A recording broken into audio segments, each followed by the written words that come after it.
نحن نتحدى أهل البدع والأهواء، أهل البدع العقائدية وأهل البدع السياسية. نقول بيننا وبينكم السلف، بيننا وبينكم الكتب. كان أحمد يقول البدع بيننا وبينكم الجنائز. إن الحمد لله نحمده ونستعينه ونستغفره ونعوذ بالله من شرور أنفسنا ومن سيئات أعمالنا. من يهده الله فلا مضل له ومن يضلل فلا هادي له، وأشهد أن لا إله إلا الله وحده لا شريك له، وأشهد أن محمدا عبده ورسوله. يا أيها الذين آمنوا اتقوا الله حق تقاته ولا تموتن إلا وأنتم مسلمون. يا أيها الناس اتقوا ربكم الذي خلقكم من نفس واحدة وخلق منها زوجها وبث منهما رجالا كثيرا ونساء، واتقوا الله الذي تساءلون به والأرحام إن الله كان عليكم رقيبا.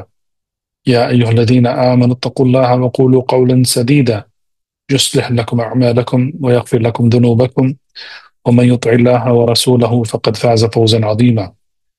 فإن أصدق الحديث كتاب الله، وأحسن الهدي هدي محمد صلى الله عليه وسلم، وشر الأمور محدثاتها فإن كل محدثة بدعة وكل بدعة ضلالة وكل ضلالة في النار. أما بعد، الإمام الحافظ ابو محمد عبد الغنی بن عبد الواحد المقدسی رحمہ اللہ تعالی، ان کی کتاب ہم پڑھ رہے ہیں عمدۃ الاحکام، اور اس کتاب میں ہمارے ساتھ جو کتاب چل رہی ہے وہ کتاب الصلاۃ، اور اس میں آج ہمارے ساتھ باب الوتر ہے۔ اس سے پہلے کے درس میں جو تشہد میں پڑھی جانے والی جو دعائیں ہیں اس کے تعلق سے ہم نے حدیث پڑھا، اور نماز کا جو فقہ ہے، فقہ الصلاۃ، اس میں ہم نے پڑھا ہے کہ نماز شروع ہوتی ہے تکبیرۃ الاحرام سے اور ختم ہوتی ہے تسلیم سے۔ تو تشہد اور اس کے بعد میں آنے والی دعائیں پڑھ کر نماز پڑھنے والا تسلیم کرتا ہے، یعنی کہ اس کی نماز ختم ہوئی تسلیم کے ساتھ۔ اسی طریقے سے جو دن میں 5 نمازیں ہیں، فجر سے شروع ہوتی ہے، فجر، ظہر، عصر، مغرب اور عشاء۔ تو مؤلف رحمہ اللہ یہاں پر باب الوتر لائے ہیں یہ بتانے کے لیے کہ جب یہ فرض نمازیں ختم ہو جاتی ہیں تو سب سے اہم جو سنہ مؤکدہ ہے وہ ہے وتر۔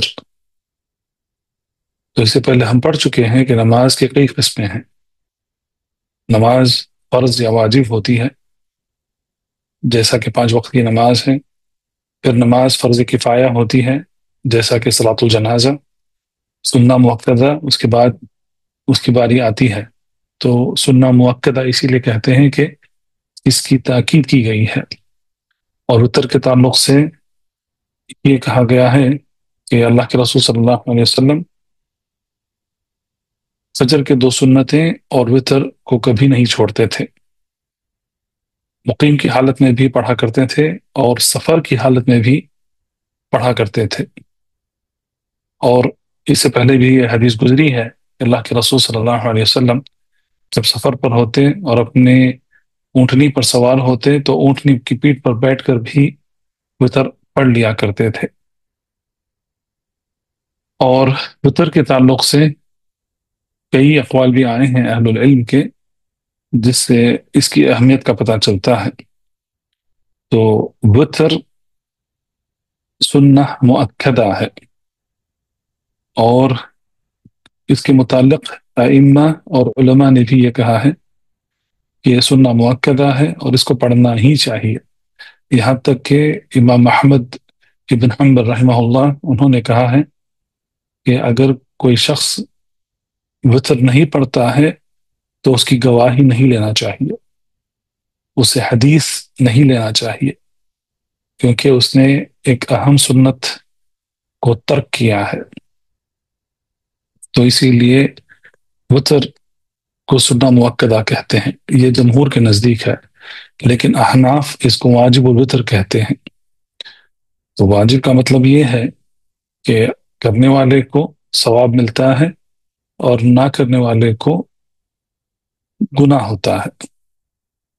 تو 5 وقت کی نمازیں ہیں تو فرض ہیں، اور قرآن کی آیات سے اور احادیث سے یہ ثابت ہوتا ہے کہ ہمارے اوپر سے 5 وقت کی نمازیں ہی فرض کی گئی ہیں۔ تو فرض میں اور واجب میں کوئی فرق نہیں ہے، لیکن اگر ہم وتر کو واجب مانیں گے تو اس کا مطلب یہ ہے کہ یہ 6ویں نماز ہو گئی۔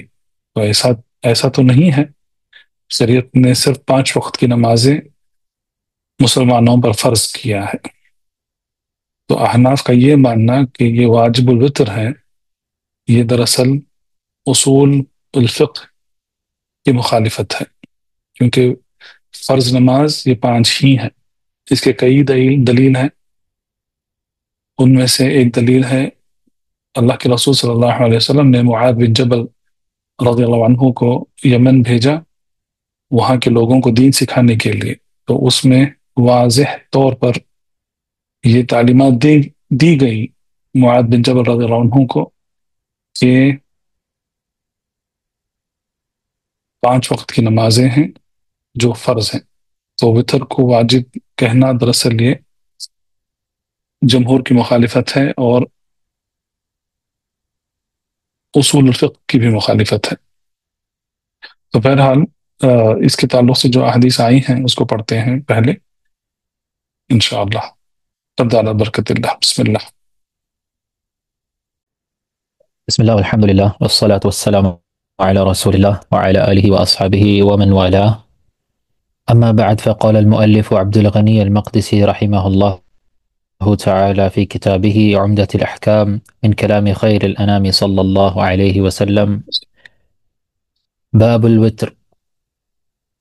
عن عبد الله بن عمر رضي الله عنهما قال: سأل رجل النبي صلى الله عليه وسلم وهو على المنبر: ما ترى في صلاة الليل؟ قال: مثنى مثنى، فإذا خشي الصبح صلى واحدة، فأوترت له ما صلى، وأنه كان يقول: اجعلوا آخر صلاتكم بالليل وترا. پہلے جو حدیث لائی گئی ہے یہاں پر وہ ہے عبداللہ بن عمر رضی اللہ عنہما کی حدیث۔ کہتے ہیں سأل رجل النبی صلی اللہ علیہ وسلم وهو على المنبر، تو ایک شخص نے اللہ کے رسول صلی اللہ علیہ وسلم سے یہ سوال پوچھا جب اللہ کے رسول صلی اللہ علیہ وسلم منبر پہ تھے۔ ما ترى في صلاة اللیل، جو صلاۃ اللیل ہے، رات میں جو نماز پڑھے جانے والی ہے، یعنی کہ جو نفل نماز ہے۔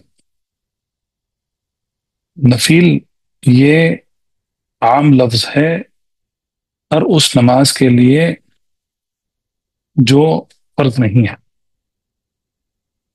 تو النافلہ کہتے ہیں، یا اس کو التطوع بھی کہتے ہیں۔ تو یہ جو نمازیں ہیں، جو نفل نمازیں جس کو ہم کہتے ہیں اردو میں، اس میں ہر ایک قسم کی نماز شامل ہو جاتی ہے جو فرض نہیں ہے۔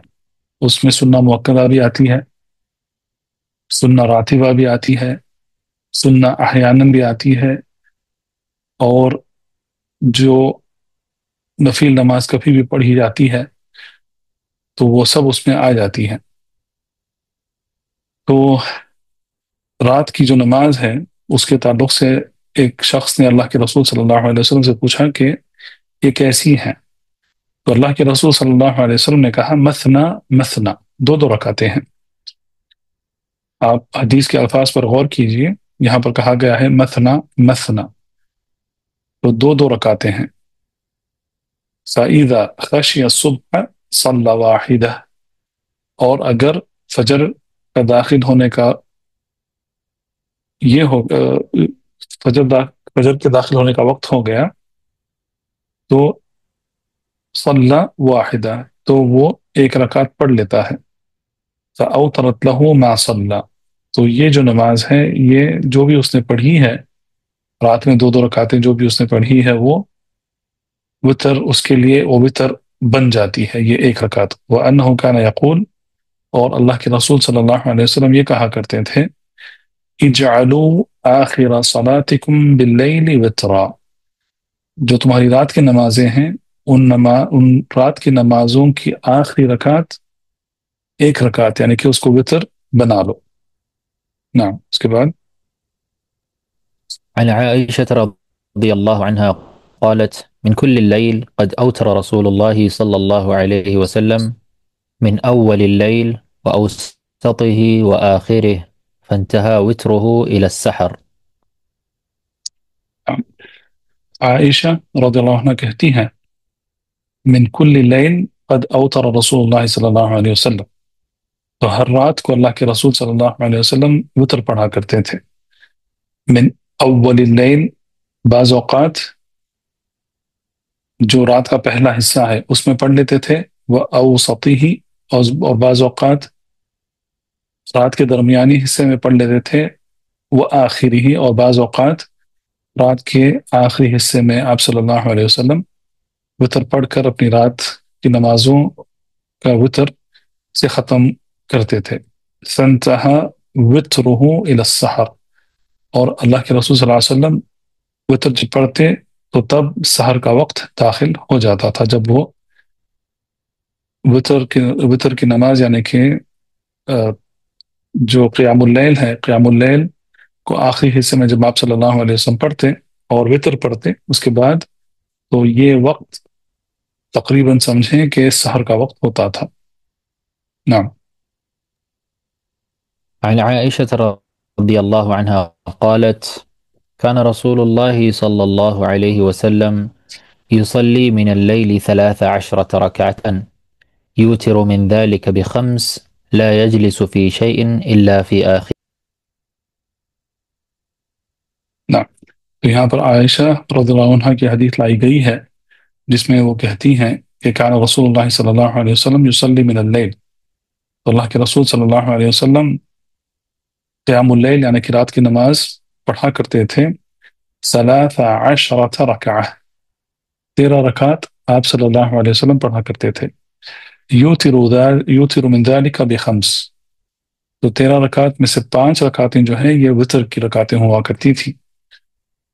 لا یجلس فی شیء الا فی آخرہ، تو جب وتر کی نماز پڑھتے 5 رکعت پڑھتے آپ صلی اللہ علیہ وسلم تو 5 رکعتوں میں تشہد کے لیے نہیں بیٹھتے تھے، صرف التشہد الاخیر، آخری تشہد کے لیے آپ صلی اللہ علیہ وسلم بیٹھا کرتے تھے. تو یہ جو احادیث ہیں یہاں پر 3 احادیث جو باب الوتر میں لائی گئی ہیں اس میں کئی مسائل ہیں. تو سب سے پہلا مسئلہ جس کا ذکر کیا گیا تھا وہ یہ ہے کہ وتر سنہ مؤکدہ ہے، تو کہاں سے لیا جاتا ہے یہ حکم؟ عائشہ رضی اللہ عنہ کی حدیث کہتی ہیں کہ اللہ کے رسول صلی اللہ علیہ وسلم من کل اللیل قد اوتر رسول اللہ صلی اللہ علیہ وسلم، یعنی کہ اللہ کے رسول صلی اللہ علیہ وسلم ہر رات کو وتر پڑھا کرتے تھے، ہر رات کو وتر پڑھا کرتے تھے، یعنی کہ اس کو کبھی بھی نہیں چھوڑتے تھے. تو اسی لیے اس کو سنہ مؤکدہ کو حکم اسے دیا گیا ہے. یہ پہلا مسئلہ ہے. دوسرا مسئلہ یہاں پر قیام اللیل کا ہے. تو تینوں جو احادیث ہیں اس میں وہی لفظ استعمال کیا گیا ہے، لیل، لیل، رات، یعنی کہ رات کی نماز کو قیام اللیل کہتے ہیں. تو قیام اللیل بھی وہی ہے، تراویح بھی وہی ہے، اور تہجد بھی وہی ہے. یہ الگ الگ نمازیں نہیں ہیں، یہ سارے وہی نمازیں ہیں. تو اس کا اصل یہ ہے کہ انسان عشاء کی نماز پڑھتا ہے، 4 رکعت فرض پڑھتا ہے عشاء کے، پھر وہ 2 رکعت جس کو سنہ راتبہ کہتے ہیں، جس کو اللہ کے رسول صلی اللہ علیہ وسلم مقیم کی حالت میں کثرت سے پڑھا کرتے تھے، اس کو چھوڑتے نہیں تھے. تو اس میں کون سی سنہ راتبہ میں کون سی ہیں؟ اس میں ظہر کی پہلی والی رکعت، ظہر کی جو فرض نماز ہے اس کے پہلے جو نفل نمازیں پڑھتے ہیں اس کو راتبہ کہتے ہیں. بعض حدیث میں وہ 4 کا ذکر آیا ہے اور بعض حدیث میں 2 کا ذکر آیا ہے.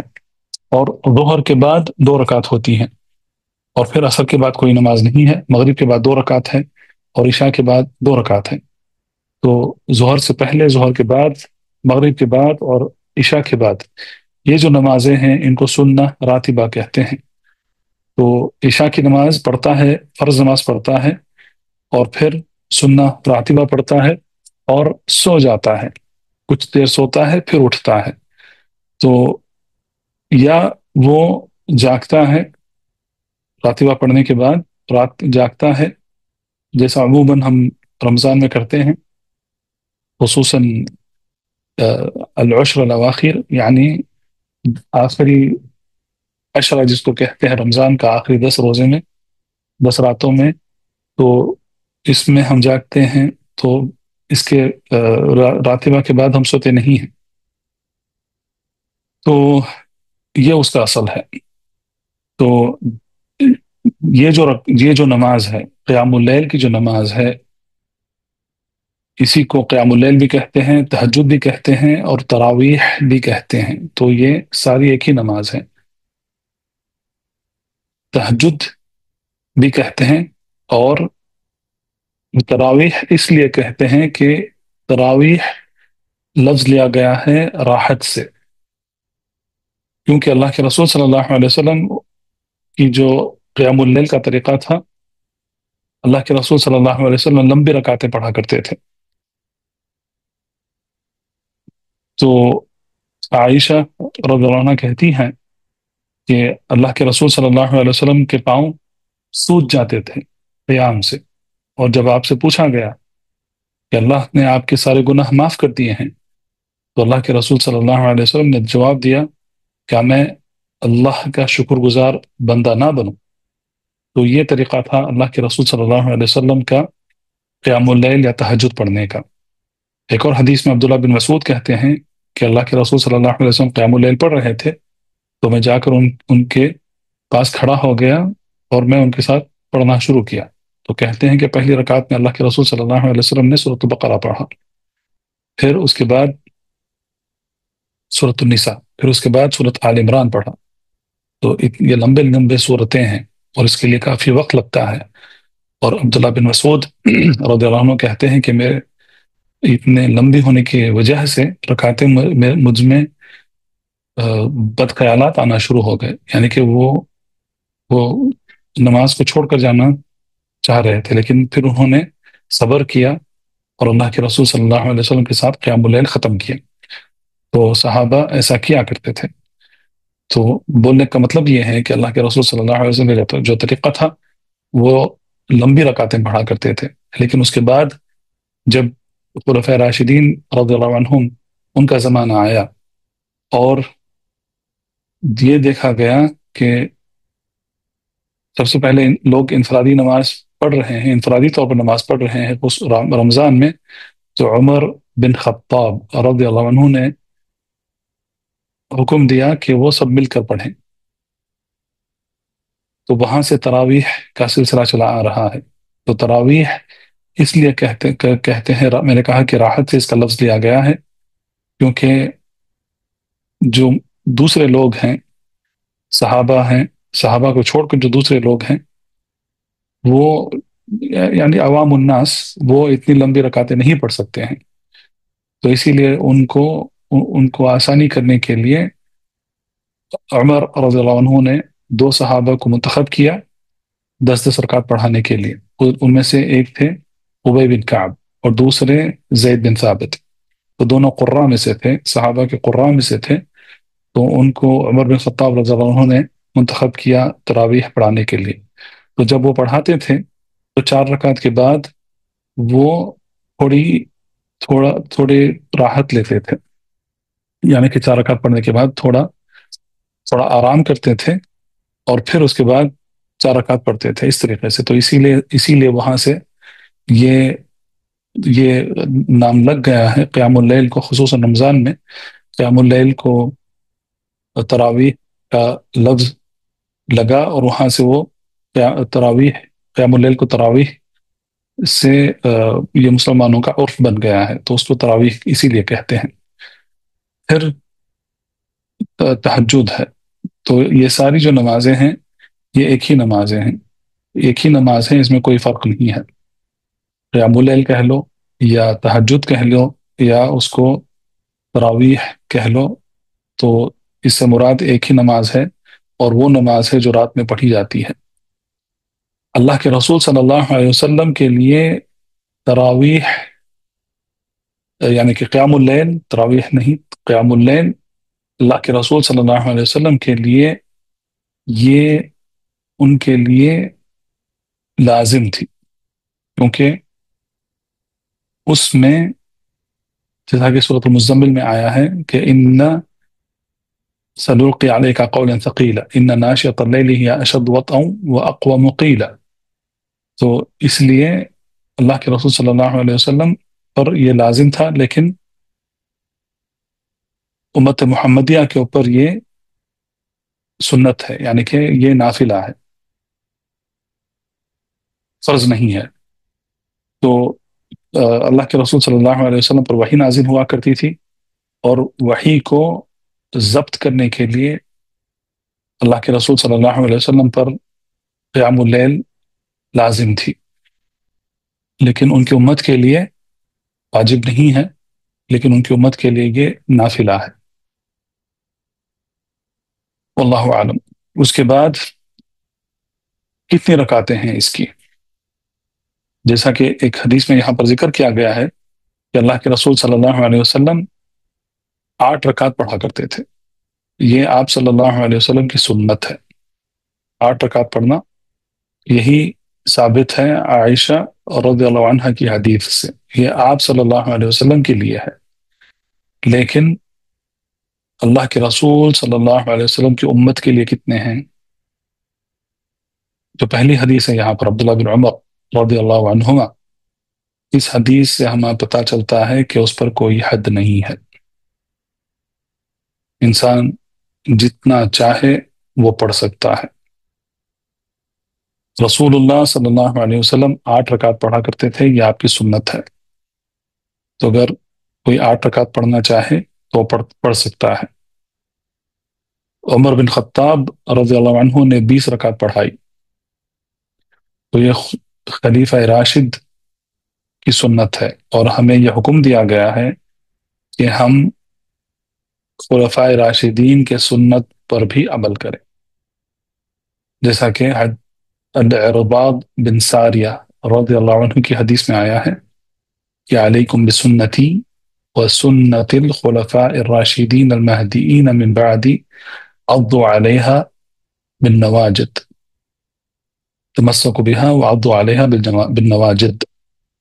تو اس حدیث میں یہ بتایا گیا ہے کہ اللہ کے رسول صلی اللہ علیہ وسلم کی سنت ہم کو مضبوطی سے اس کو پکڑنا ہے، لیکن اللہ کے رسول صلی اللہ علیہ وسلم کی سنت کے ساتھ رسول اللہ صلی اللہ علیہ وسلم نے کہا کہ خلفائے راشدین کی سنت کو بھی مضبوطی سے پکڑو۔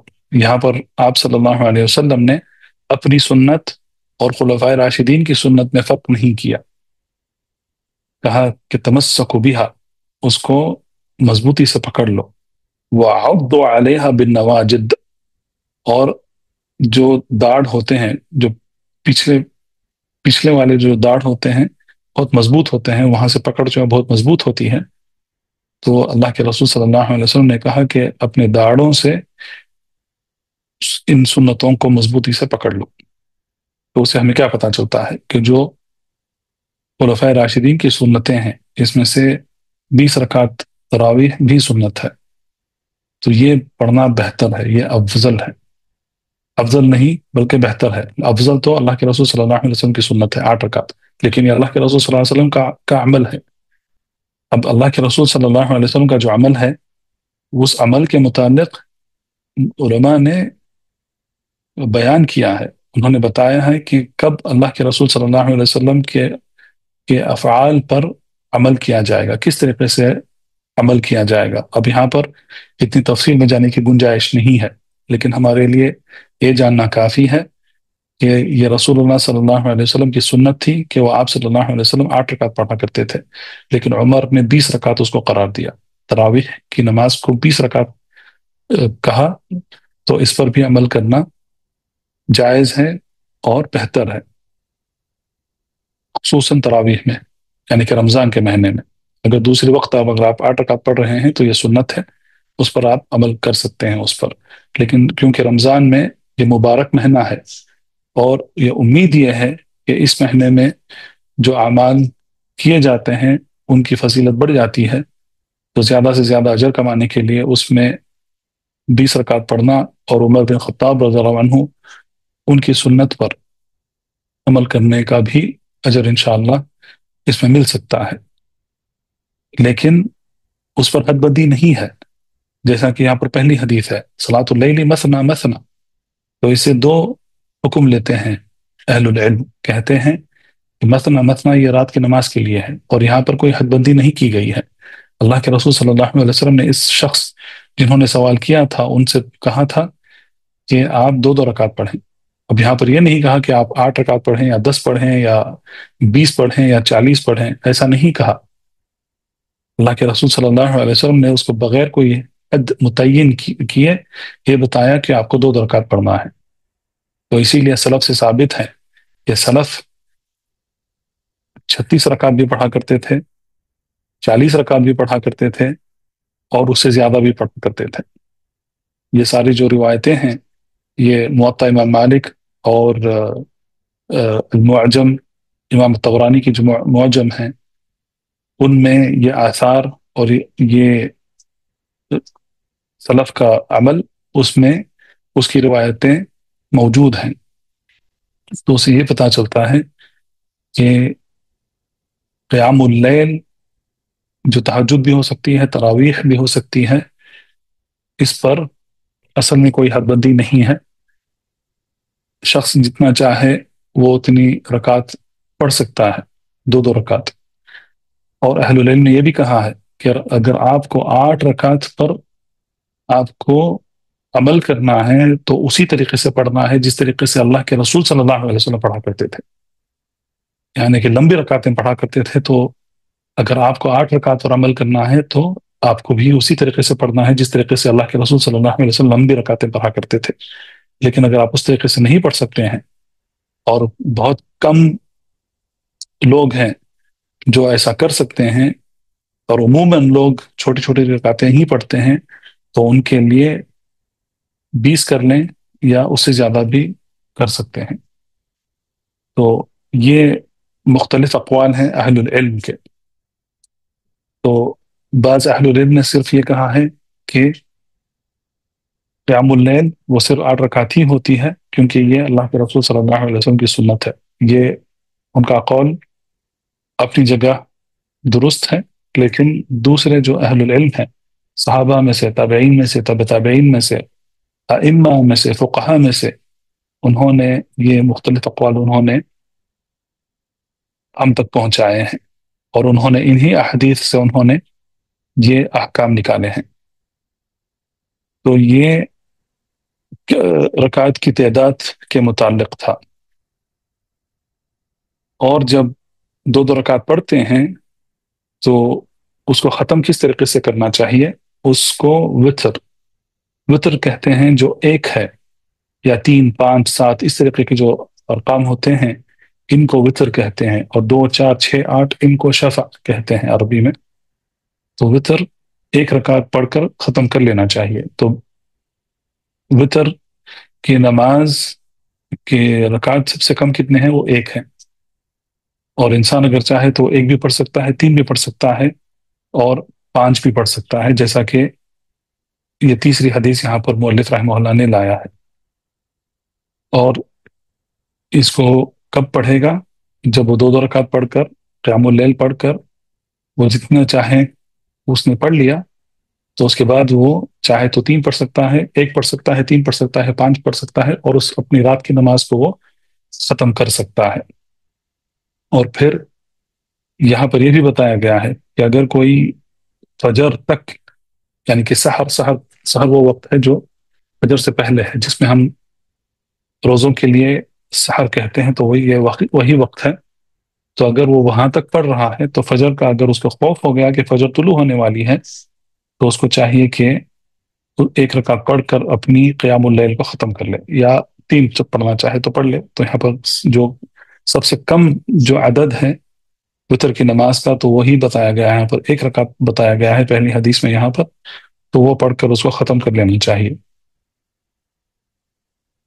یعنی کہ اس کا مطلب یہ ہے کہ جب فجر طلوع ہو جاتی ہے تو اس کے بعد وتر، کثیر اہل العلم یہی کہتے ہیں کہ اس سے پہلے اس کو ادا کر دینا چاہیے، کیونکہ فجر کے بعد سنہ مؤکدہ ہوتی ہے 2 رکعت، اور پھر اس فرض نماز ہوتی ہے، اور فرض نماز کے بعد جب تک کہ سورج طلوع نہیں ہو جاتا اور ایک نیزاک کے قد تک آسمان میں نہیں اڑ جاتا، تب تک کوئی نماز نہیں ہے.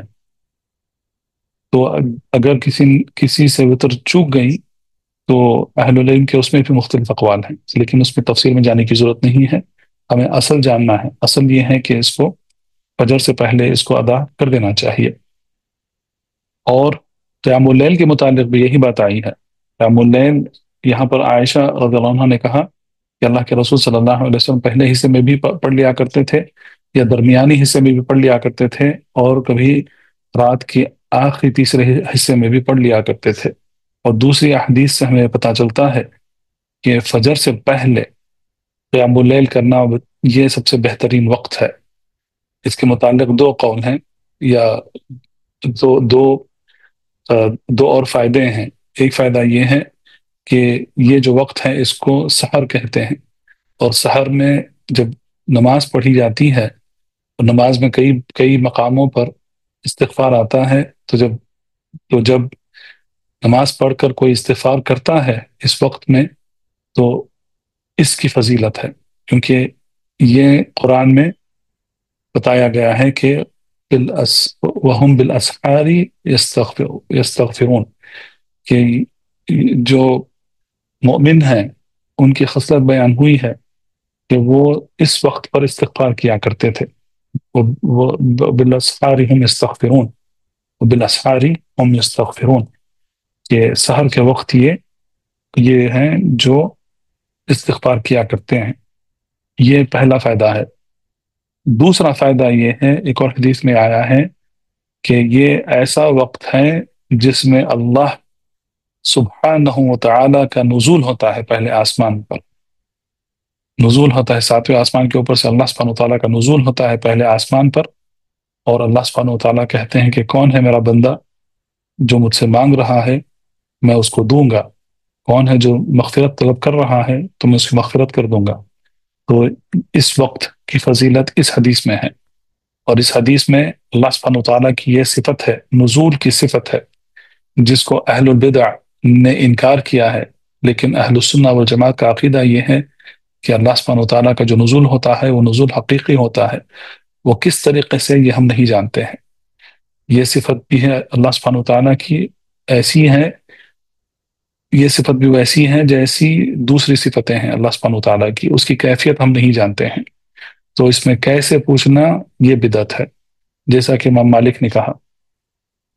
تو ہمارا یہ عقیدہ ہے، ان حدیث پر ہم ایمان رکھتے ہیں کہ اللہ سبحانہ و تعالیٰ کا نزول ہوتا ہے پہلے آسمان پر ہر رات کے آخری تیسرے حصے میں اللہ سبحانہ و تعالیٰ کا نزول ہوتا ہے پہلے آسمان پر، اور یہ وقت فضیلت کا وقت ہے. تو اس وقت پہ نماز پڑھنا اس کی بہت بڑی فضیلت ہے. اور اس میں یہ وقت الاستجابہ ہے، کہ اس وقت جو بھی اپنے رب سے کوئی بندہ مانگتا ہے تو یہ وقت الاستجابہ ہے، تو اس کی دعا قبول ہونے کی امکانات بہت زیادہ بڑھ جاتی ہیں، اور اس کی مغفرت بھی ہو جاتی ہے. تو یہ 2 اہم فائدے ہیں رات کے آخری تیسرے حصے میں قیام اللیل کرنے کے. اور 2 اور مسئلے ہیں اس کے تعلق سے ہمیں جاننا ضروری ہے. وہ یہ ہے کہ جب وتر پڑھ لیتے ہیں، اگر کسی نے قیام اللیل کیا پہلے یا درمیانی حصے میں، اس نے قیام اللیل کیا اور اس نے وتر پڑھ لیا، تو اس کو چاہیے کہ اس کے بعد کوئی نماز نہ پڑھے، کیونکہ اللہ کے رسول صلی اللہ علیہ وسلم نے یہاں پر کہا کہ اجعلوا آخر صلاتکم باللیل وطرا، یعنی کہ تمہاری جو بھی نمازیں ہیں رات کی نمازیں، اس کی آخری رکعت وتر کر دو، یعنی کہ اس کے بعد کوئی نماز پڑھنا نہیں ہے. یہ اس کا اصل ہے. تو اسی لیے اہل العلم نے کہا ہے کہ اگر کسی نے وتر پڑھ لیا تو اس کو اس کے بعد کوئی نماز نہیں پڑھنا چاہیے. اسی لیے جو تراویح ہم پڑھتے ہیں رمضان میں، اس کو پہلے حصے میں ہی اس کو ادا کر دیتے ہیں تراویح کو، تو اس کے جب ہم نے امام کے ساتھ وتر بھی پڑھ لیا تو اس کا مطلب یہ ہے کہ ہم نے پوری رکعت پوری رات ہم نے قیام اللیل کیا، پوری رات ہم نے قیام اللیل کیا، تو اس کے بعد کوئی پڑھنے کی گنجائش نہیں ہے، ہمیں پوری رکعت قیام کرنے کا ثواب ہمیں مل گیا، اور وتر کے بعد کوئی نماز نہیں ہے جب تک کہ اس کے بعد والی رات نہ آ جائے۔ تو یہ پہلا حکم ہے، لیکن اس کے متعلق بعض اہل العلم نے یہ بھی کہا ہے کہ یہی اصل ہے، اس پر عمل کرنا چاہیے، وتر کے بعد کوئی نماز نہیں پڑھنا چاہیے۔ لیکن اگر کوئی شخص، بعض اوقات ایسا ہوتا ہے کہ وہ وتر پڑھ لیتا ہے، وہ سو جاتا ہے، پھر اٹھتا ہے تو وہ دیکھتا ہے کہ اس کے پاس وقت ہے اور اس کو رغبت ہوتی ہے نماز پڑھنے کی، تو اگر وہ پڑھنا چاہے تو وہ پڑھ سکتا ہے، اور لیکن یہ عادت نہیں ہونا چاہیے، یہ کبھی کبھی بغیر کوئی وقت کو متعین کیے، ایسا نہیں ہے کہ ہر رات وہ ایسا ہی کر رہا ہے، یا مہینے میں بعض راتوں کو ایسا کر رہا ہے، ایسا نہیں ہونا چاہیے، لیکن کبھی کبھار نادر طریقے سے اگر اس نے ایسا کر لیا تو یہ جائز ہے، لیکن اس سے بھی اجتناب کرنا چاہیے، کیونکہ اللہ کے رسول صلی اللہ علیہ وسلم نے کہا کہ وتر جو ہے وہ آخری رکعت ہے رات کی نماز کا۔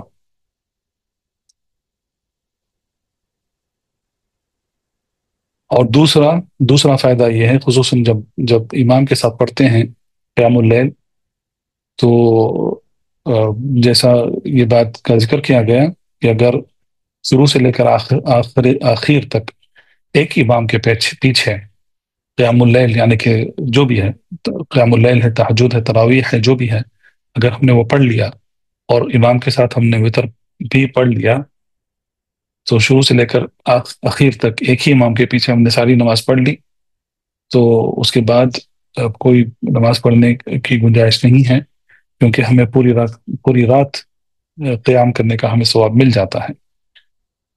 تو یہ اہم مسائل ہیں جو ان حدیث سے ہم ان مسائل کو ہم سیکھ سکتے ہیں ان حدیث سے۔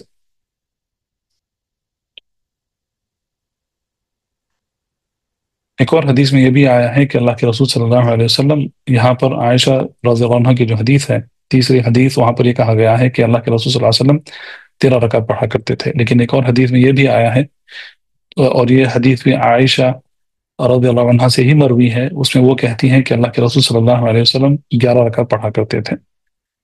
تو یہاں پر 13 کا بھی ذکر ہے، 11 کا بھی ذکر ہے، اور اس کے علاوہ بھی دوسری حدیث ہیں جس میں اللہ کے رسول صلی اللہ علیہ وسلم نے 7 اور 9 رکعتیں بھی وتر میں پڑھی ہیں۔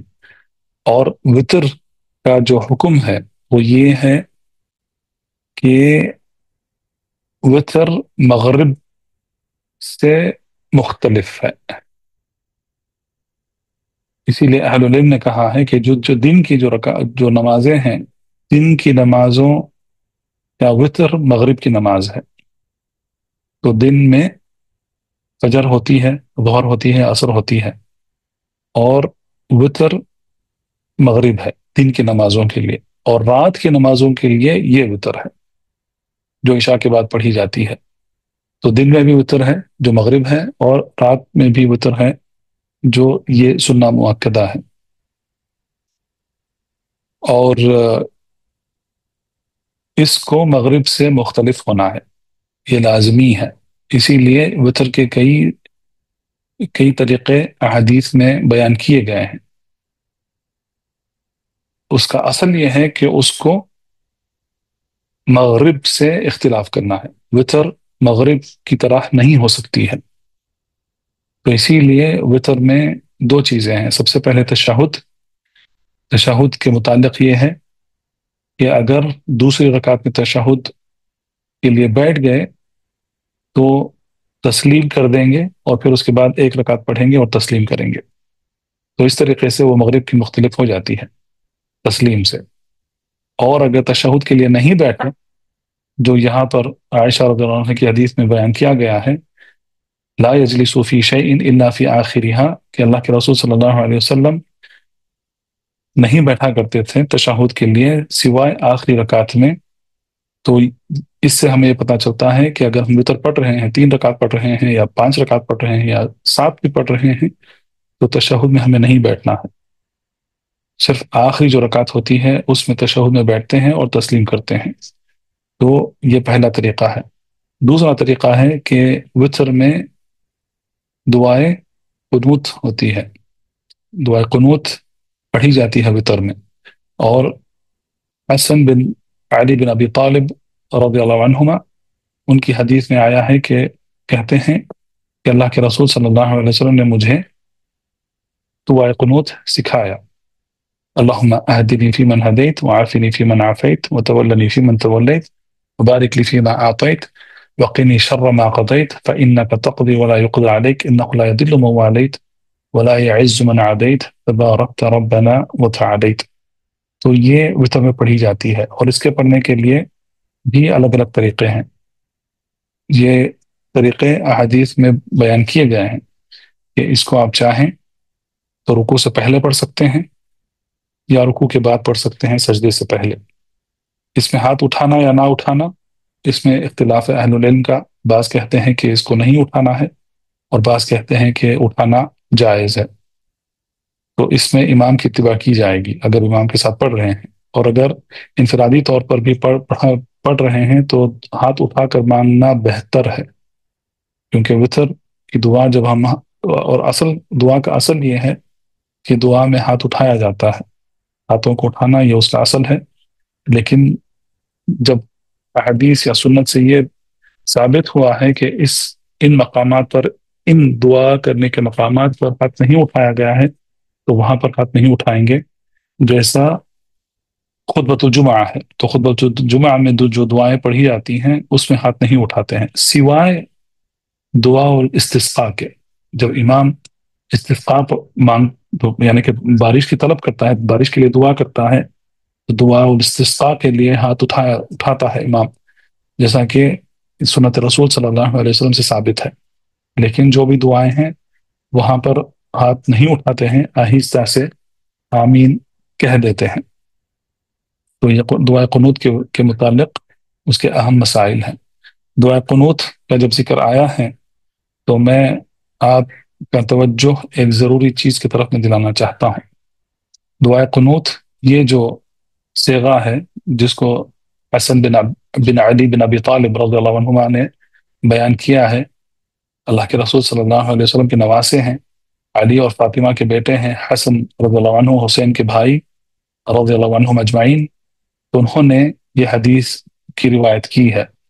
یہ جو دعا ہے دعائے قنوت، یہی پڑھا کرتے ہیں، تو اس میں 2 چیزوں کا خیال رکھنا چاہیے۔ سب سے پہلا یہ ہے کہ جو خطاب کا صیغہ ہے، اکیلے میں جب پڑھ رہے ہیں تو یا متکلم یعنی کہ اللہم اہدینی، اے اللہ مجھے ہدایت دو، اہدینی یا متکلم جو ہے یہاں پر اس کو کہتے ہیں مفرد متکلم کا صیغہ ہے، تو یہ ایک شخص کے لیے ہے اور وہ خود کے لیے ہے۔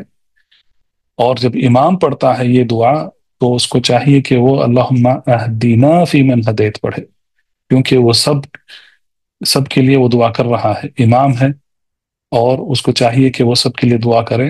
اگر وہ اس مقام پر صرف وہ اپنے لیے ہی دعا کر رہا ہے، اللہم اہدنی ہی پڑھ رہا ہے یہاں پر، تو علماء اہل حدیث بر صغیر کے جو علماء اہل حدیث گزرے ہیں رحمہم اللہ، جیسا کہ شیخ عبد الرحمن مبارکفوری رحمہ اللہ جنہوں نے جامع الترمذی کی شرح کی ہے، اور شیخ عبید اللہ رحمانی رحمہ اللہ جنہوں نے مشکات و مصابیح کی شرح کی ہے، انہوں نے کہا ہے کہ ایسا امام بخیل ہے، کنجوس ہے، وہ صرف اپنے لیے دعا کر رہا ہے اور مصلیوں کو وہ چھوڑ رہا ہے، تو اس کو چاہیے کہ وہ جمع کا صیغہ استعمال کریں۔ اللہم اہدینا یہ جمع متکلم کا صیغہ ہے، جو عربی جانتے ہیں وہ یہ صیغے جانتے ہیں، تو جب جماعت میں پڑھ رہے ہیں تو امام کو چاہیے کہ وہ جمع کا صیغہ استعمال کریں۔ دوسرا جو ضروری بات ہے دعائے قنوت میں، دعائے قنوت کو آپ دو حصوں میں تقسیم کر سکتے ہیں۔ پہلا حصہ ہے جس میں دعا مانگی جا رہی ہے، اس کو کہتے ہیں دعا المسئلہ۔ یہ ایسی چیزیں ہیں جو اللہ سبحانہ وتعالیٰ کے پاس سے مانگی جا رہی ہیں، دعا المسئلہ ہے۔ اس میں کون سے جملے آتے ہیں؟ اللہم اہدینی فی من ہدیت، اے اللہ میری بھی ہدایت کرو جس طریقے سے آپ نے دوسروں کی ہدایت کی ہے، وعافنی فی من عافیت، اور مجھے بھی عافیت عطا کرو جس طریقے سے آپ نے دوسروں کو عافیت عطا کی ہے، وتولنی فی من تولیت، اور میری بھی حفاظت کرو، یعنی کہ ولایت لینا اسی طریقے سے جیسا آپ نے دوسروں کی ولایت دی ہے، آپ نے حفاظتی کی ہے۔ میں بس ایک مفہوم بیان کر رہا ہوں، لیکن یہ اس کے الگ معنی بھی اور تفصیلی معنی بھی اس کا ہو سکتا ہے۔ اللہم اہدنی فی من ہدیت وعافنی فی من عافیت وتولنی فی من تولیت وبارک لی فیما اعطیت، اور جو بھی آپ نے مجھے عطا کیا ہے اس میں مجھے برکت عطا فرماؤ۔ تو یہ جو چار چیزیں ہیں، سب سے پہلے ہدایت، عافیت اور برکت، اللہم اہدنی فی من ہدیت ہدایت، وعافنی فی من عافیت عافیت، وتولنی فی من تولیت ولایت، وبارک لی فیما اعطیت برکت۔ یہ چار چیزیں ہم مانگ رہے ہیں اللہ سبحانہ وتعالیٰ کے پاس سے۔ شیخ بن عثیمین رحمہ اللہ، انہوں نے دعائے قنوت کی شرح کی ہے، تقریباً 20 صفحوں میں ایک رسالہ ہے، انہوں نے بہت عظیم فوائد انہوں نے اپنی شرح میں بیان کیے ہیں، تو اگر کبھی موقع ملا تو اس کو پڑھیں گے انشاءاللہ۔ لیکن یہ چار چیزیں ہیں جس کو ہم نے اللہ سبحانہ وتعالیٰ کے پاس مانگا ہے، تو جب ہم یہ پڑھتے ہیں تو ہمیں اس کا شعور ہونا چاہیے، اور جب ہم امام کے ساتھ پڑھ رہے ہیں اور امام یہ کہہ رہا ہے اللہم اہدینا فی من ہدیت وعافنا فی من عافیت وتولنا فی من تولیت وبارک لنا فیما اعطیت، تو یہاں پر آمین کہنا ہے، یہاں پر آمین کہنا ہے۔ اگر امام کے پیچھے ہم پڑھ رہے ہیں، امام دعا مانگ رہا ہے اور ہم اس پر ہم آمین کہہ رہے ہیں۔ لوگ غلطی یہ کرتے ہیں کہ اس کے بعد میں آنے والے جو جملے ہیں یہ دعاء العبادہ ہیں، یہ جو چار جملے ہیں یہ دعاء المسئلہ ہے۔ دعاء المسئلہ کا مطلب ہے وہ دعا جو ہم اللہ سبحانہ وتعالیٰ کے پاس مانگتے ہیں، اور دوسری دعا ہے دعاء العبادہ۔ دعاء العبادہ یہ اس میں اللہ سبحانہ وتعالیٰ کی تسبیح، تمجید، تحمید وغیرہ بیان ہوتی ہے اس میں، لیکن جو اس کے بعد والے جو جملے ہیں فَإِنَّكَ تَقْضِي وَلَا يُقْضَى عَلَيْكَ إِنَّهُ لَا يَذِلُّ مَن وَالَيْتَ وَلَا يَعِزُّ مَنْ عَادَيْتَ تبارکت ربنا وتعالیت، یہ جو چار جملے ہیں یہاں پر آمین کہنا غلط ہے، یہاں پر آمین کہنا غلط ہے۔ تو دعائیں قنوت میں 8 جملے ہیں، پہلے 4 جملوں پر آمین کہنا ہے، اور جو دوسرے حصے کے جو 4 جملے ہیں وہاں پر یا تو خاموشی اختیار کر سکتے ہیں یا سبحانک کہہ سکتے ہیں، یہاں پر سبحانک یا سبحانک اللہم ربنا وبحمدک ایسا بھی کہہ سکتے ہیں، کیونکہ یہ جو دوسرے حصے کے جو 4 جملے ہیں اس میں اللہ سبحانہ وتعالیٰ کی حمد و ثنا اور بڑھائی ہے، عظمت بیان کی گئی ہے، تو یہاں پر آمین نہیں کہیں گے۔ آمین جب ہم مانگتے ہیں، کوئی سوال کرتے ہیں اللہ سبحانہ وتعالیٰ سے، اسی پر آمین کہا جاتا ہے۔ تسبیح یعنی کہ سبحان اللہ کہنا، تحمید الحمدللہ کہنا، تسبیح سبحان اللہ، تحمید الحمدللہ، تمجید اللہ اکبر، اس پر آمین نہیں کہا جاتا ہے۔ تو دعاء المسئلہ میں آمین کہا جاتا ہے، لیکن دعاء العبادہ میں آمین نہیں کہا جاتا ہے۔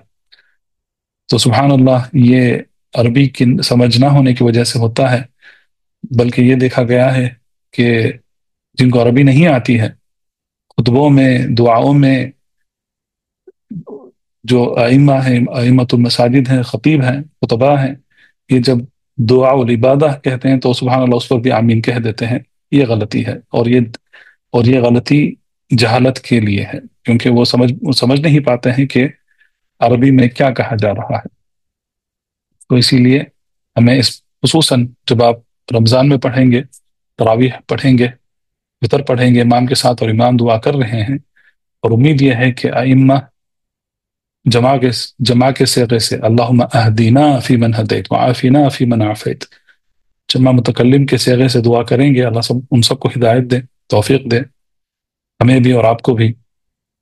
تو جب یہ دعا کریں گے تو آپ کو اس بات کا خیال رکھنا ہے کہ پہلے 4 جملے جو ہیں جہاں پر یہ 4 چیزیں مانگی جا رہی ہیں تو وہاں پر آمین کہیں گے، اور جو 4 جملے ہیں دعا کی آخر کے 4 جملے جو ہیں اس میں جب اللہ کی بڑھائی، حمد و ثنا، عظمت بیان ہو رہی ہے تو اس میں خاموشی اختیار کریں گے، یا خاموشی اختیار کریں گے، یا سبحان اللہ، یا سبحانک سبحان اللہ، سبحانک اللہم ربنا وبحمدک، اس طریقے کے الفاظ جائز ہیں، لیکن بشرط یہ ہے کہ وہ آہستہ سے کہیں، نہ کہ آواز کو اٹھا کر۔ تو یہ وتر کے اہم مسائل تھے، امید ہے کہ یہ سارے مسائل کو ہم نے اور آپ نے اچھے طریقے اس کو سمجھ لیا ہے، اور اللہ سے دعا ہے کہ جو بھی ہم نے آج سیکھا ہے اس پر ہمیں عمل کرنے کی توفیق عطا فرمائے، اور دین کا صحیح فہم اور فقہ ہمیں عطا فرمائے۔ یہاں پر رکتے ہیں، وباللہ توفیق، وصلی اللہ علی نبینا محمد وعلی آلہ وصحبہ وسلم، سبحانک اللہم بحمدک، اشہد ان لا الہ الا انت، استغفرک واتوب الیک۔ اللهم علمنا ما ينفعنا وانفعنا بما علمتنا وزدنا علما وتوفيقا. اللهم اغفر لنا ولوالدينا ولمشايخنا ولعلمائنا ولولاة أمورنا وللمسلمين والمسلمات والمؤمنين والمؤمنات الأحياء منهم والأموات إنك سميع قريب مجيب الدعوات. سبحان ربك رب العزة عما يصفون وسلام على المرسلين والحمد لله رب العالمين. وبارك الله فيكم أجمعين. السلام عليكم ورحمة الله وبركاته. فاعلم أنه لا إله إلا الله واستغفر لذنبك وللمؤمنين والمؤمنات والله يعلم متقلبكم